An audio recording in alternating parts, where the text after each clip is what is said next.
It began as a story of power politics in the land of Israel.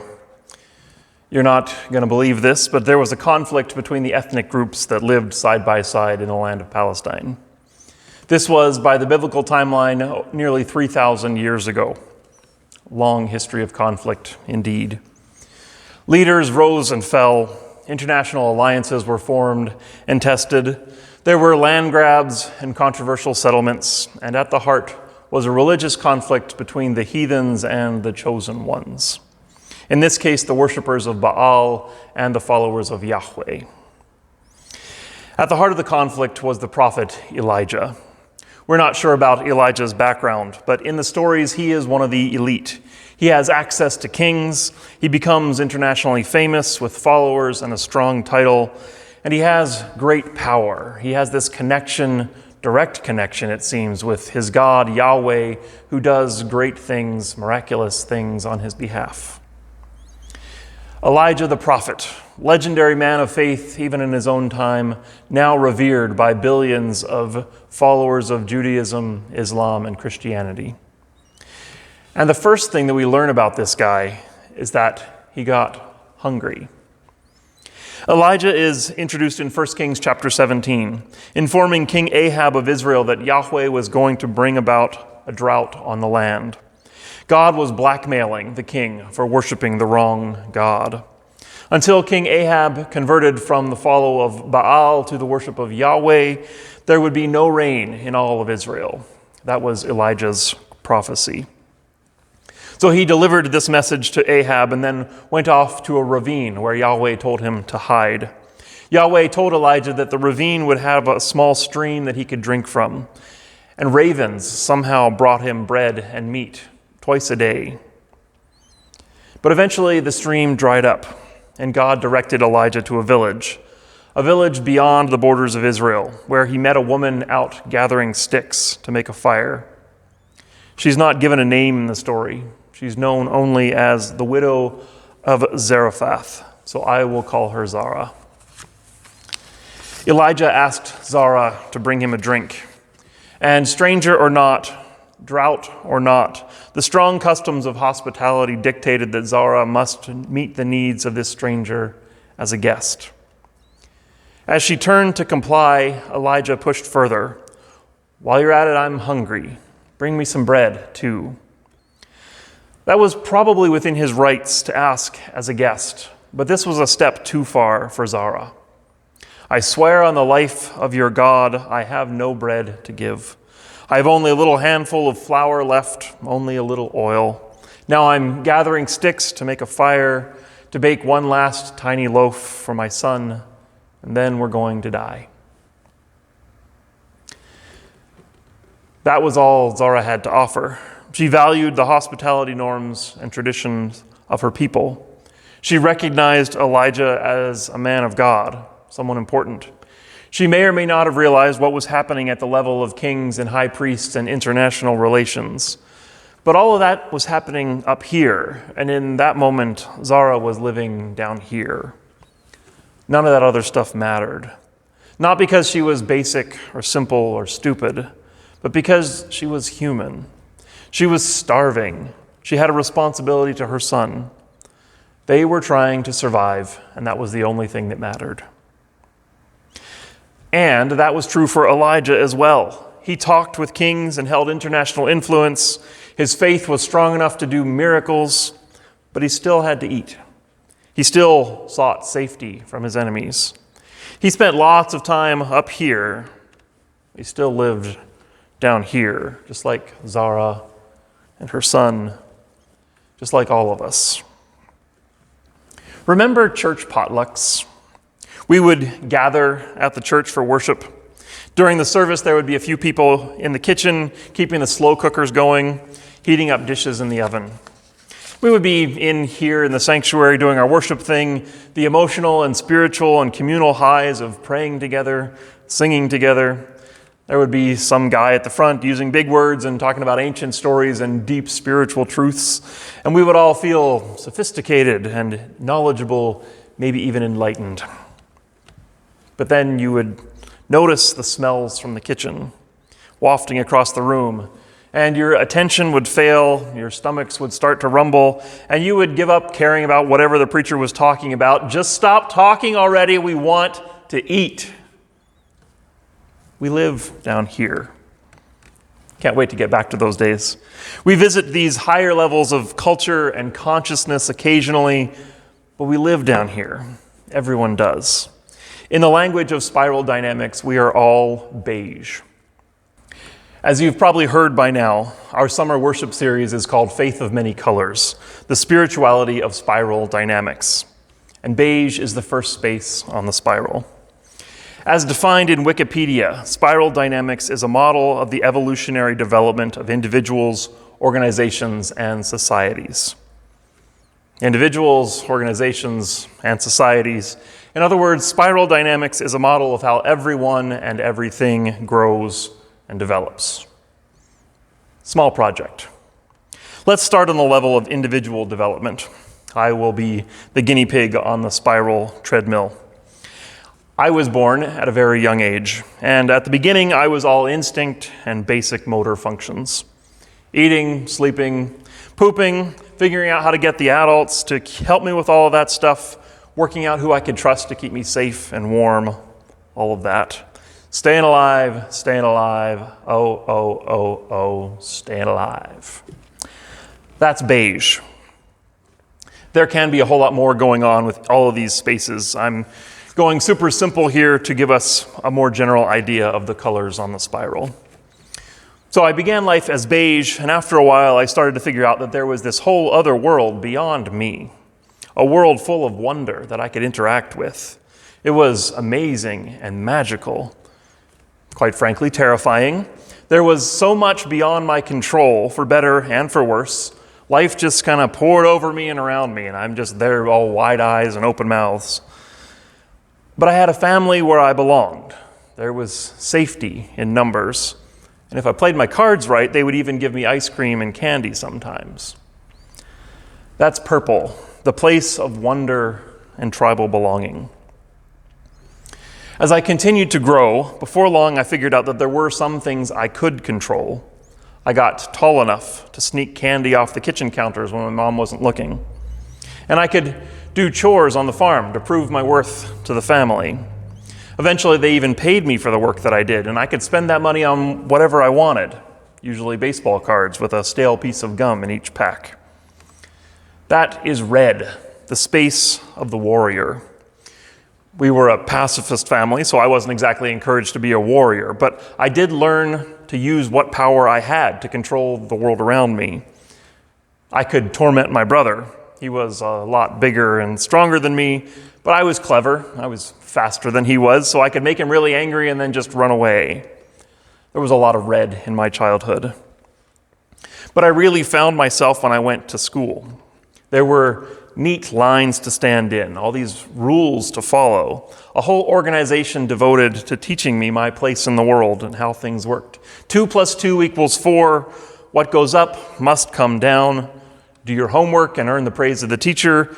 Stay in line and avoid the wrath of the principal.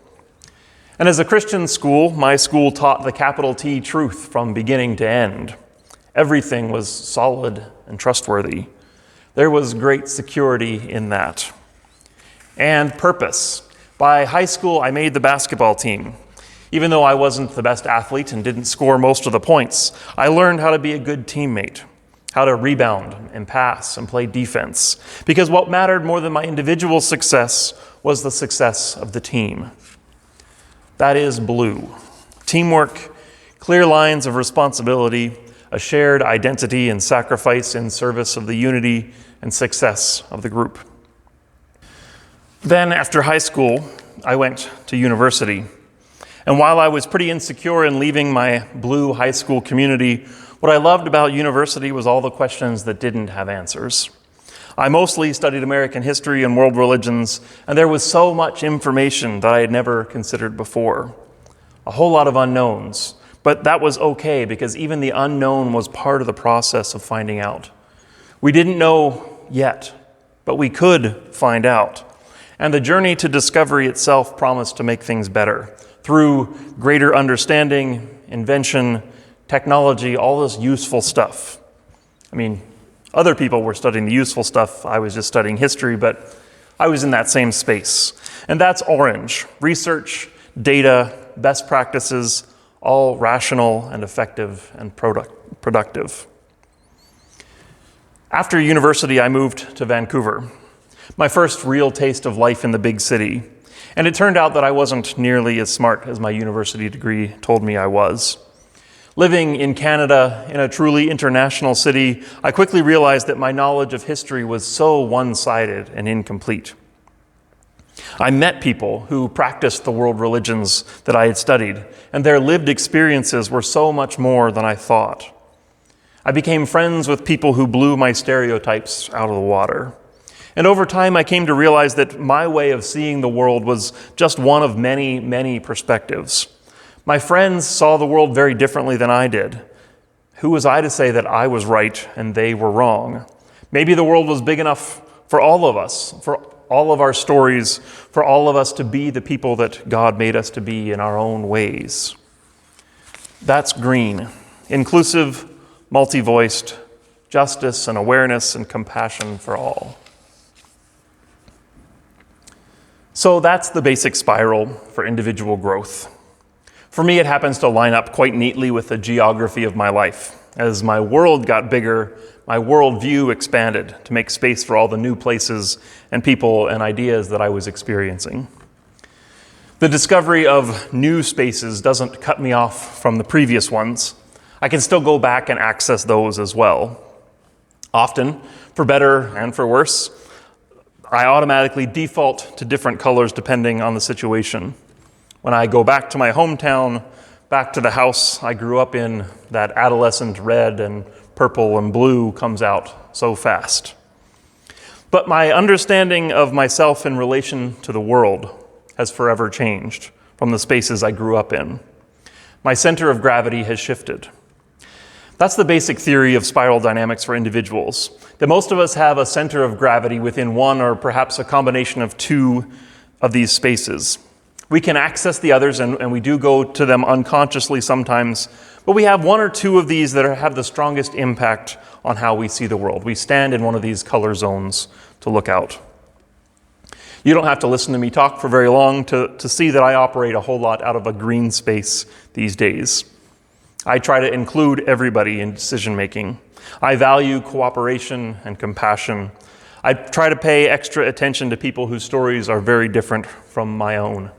I love dialogue and conversation and discussions. At the same time, I'm a preacher in a very blue profession. I work for and benefit from the institutions of the church. I believe in capital T truth. I'm up here preaching about sacrifice, giving myself for the greater good. I try to ground my teachings in the traditions of the past, especially of the Bible. If you call yourself a Christian, if that's a title that you accept, organized religion is a very blue space, even when it makes you squirm a little.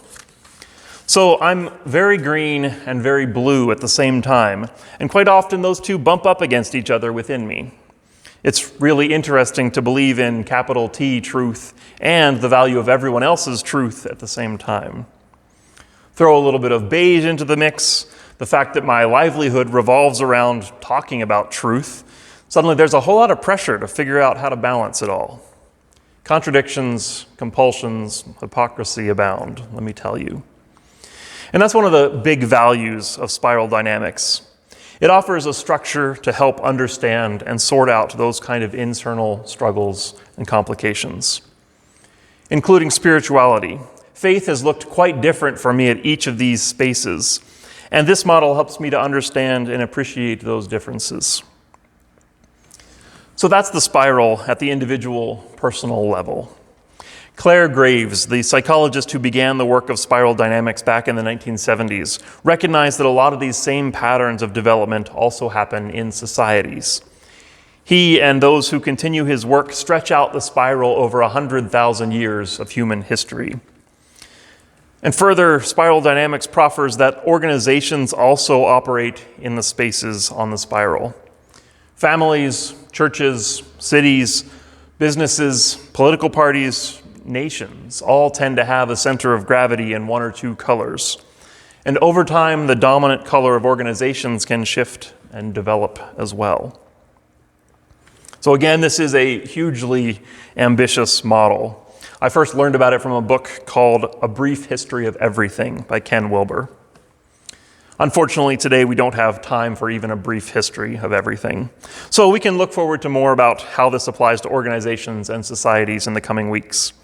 And if you want to work ahead, in the written version of the sermon, I will link to some of the podcasts and online resources that I've learned about spiral dynamics from, and you can dive into those if you choose to. For now, let's bring it back to Beige, the basic space of survival needs and instincts. As I said, we all live out of the beige space. It's the common denominator. In the story of Elijah and Zara, the drought impacted everyone. King Ahab and his royal court were brought to the same place of dependence as the lowly widow across the border. Their resources to meet their needs were vastly different, but the needs themselves, the base level motivation, was the same for all of them, including the man of faith. Elijah is like the number 2 guy in the Prophet Hall of Fame right after Moses. Great acts of power were attributed to him because of his faith. The guy just spent months living in a ravine, being personally fed by ravens. In the next part of the story, he's about to raise Zara's son from the dead. He has resurrection power, as much faith as you can get. And yet Elijah still got hungry and thirsty. His faith didn't remove him from his body. His body still needed attention and care. His faith didn't elevate him to a different level of existence. What made him a great prophet was not replacing his physicality with spirituality, but holding the two together in service to God.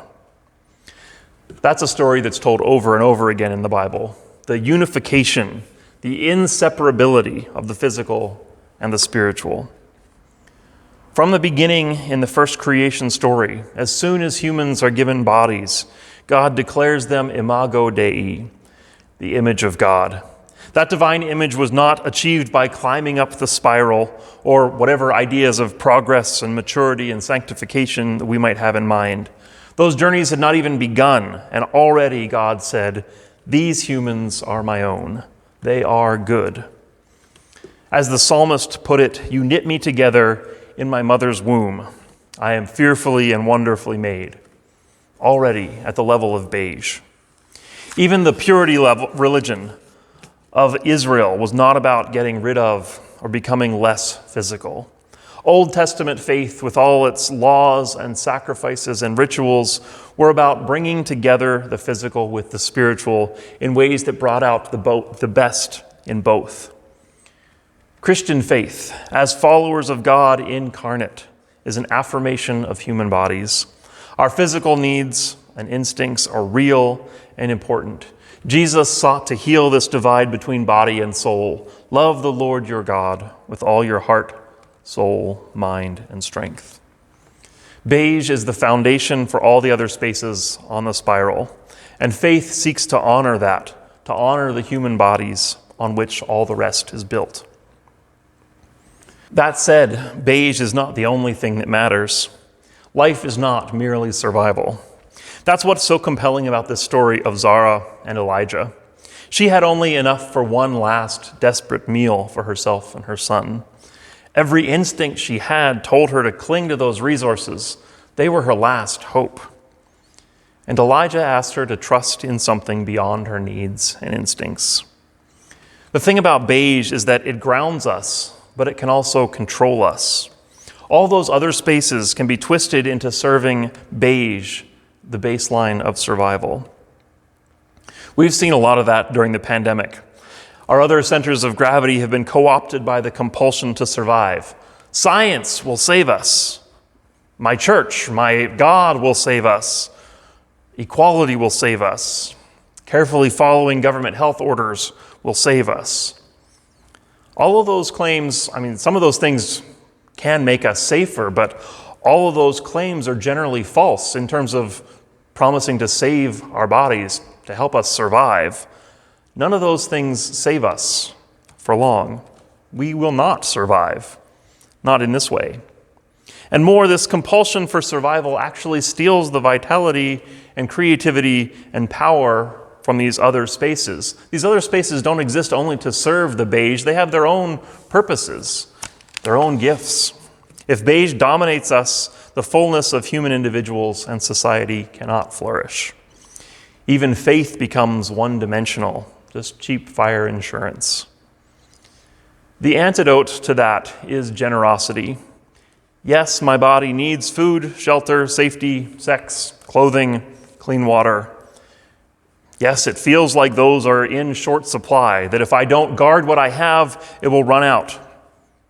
It even feels like I'm down to one last cup of flour, one last teaspoon of oil for me and my family, one last roll of toilet paper. But as Zara dared to trust, there's often more than I thought there was. I don't see that well. There's often more than I thought. There's often enough to share with a stranger as well.